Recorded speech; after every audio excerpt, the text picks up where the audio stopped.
జాతీయ స్థాయిలో తిరిగి బలపడాలని కాంగ్రెస్ పార్టీ ప్రయత్నాలు చేస్తుంది. అయితే క్షేత్రస్థాయిలో ఆ పార్టీకి ఆశించిన స్థాయిలో పట్టు చిక్కడం లేదు.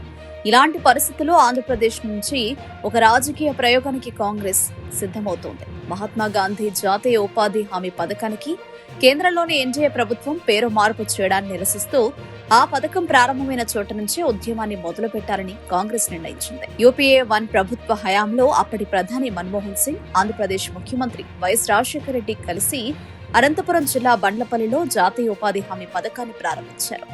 ఇప్పుడు అదే బండ్లపల్లిని వేదికగా చేసుకుని ఫిబ్రవరి 2న కాంగ్రెస్ అగ్రనాయకత్వం పెద్ద ఎత్తున నిరసన కార్యక్రమం చేపట్టనుంది. ఈ కార్యక్రమంలో సోనియా గాంధీ, రాహుల్ గాంధీ, కాంగ్రెస్ జాతీయ అధ్యక్షుడు మల్లికార్జున ఖర్గే పాల్గొననున్నారు. ఈ పరిణామం ఏపీ పీసీసీ అధ్యక్షురాలు వైఎస్ షర్మిలకు కీలక పరీక్షగా మారింది. రాష్ట్రంలో కాంగ్రెస్ పరిస్థితి బలహీనంగా ఉన్న వేళ ఇంత పెద్ద స్థాయి కార్యక్రమాన్ని విజయవంతం చేయడం ఆమె ముందున్న ప్రధాన సవాల్. పైగా ఆమె స్థానంలో మార్పు జరుగుతుందన్న ప్రచారం నడుస్తున్న సమయంలో ఈ పర్యటన షర్మిల రాజకీయ భవిష్యత్తుపై కూడా ప్రభావం చూపే అవకాశం ఉంది. బండ్లపల్లి సభ విజయవంతమైతే షర్మిలకు ఊరట లభించే అవకాశం ఉంది. అదే విఫలమైతే కాంగ్రెస్ అధిష్టానం కఠిన నిర్ణయం తీసుకునే పరిస్థితి తలెత్తవచ్చు. అందుకే ఫిబ్రవరి 2న అనంతపురంలో జరగబోయే ఈ కార్యక్రమంపై రాజకీయ వర్గాలన్నింటి దృష్టి కేంద్రీకృతమైంది.